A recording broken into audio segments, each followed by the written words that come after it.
So one of my not so favorite things is definitely stress. And we all do it, right? We all put a lot on our plate and we get stressed out. So one of the things that I've learned over the years that I would love to pass on to you that has helped me immensely, because my brain is always going of all the things that I have to do. So what I do is I figure out what's my top priority. Right now, what is my top priority?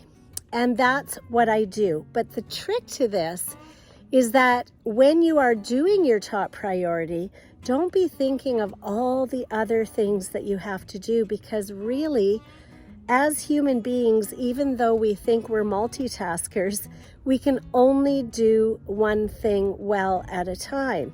So while you're doing that task, whether it's weeding your garden, doing the dishes, I don't know, calling a friend, whatever it is that is your top priority at this moment, forget everything else.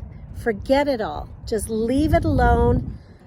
Concentrate on what you're doing. Enjoy your task. Enjoy your moment. And you have a great day.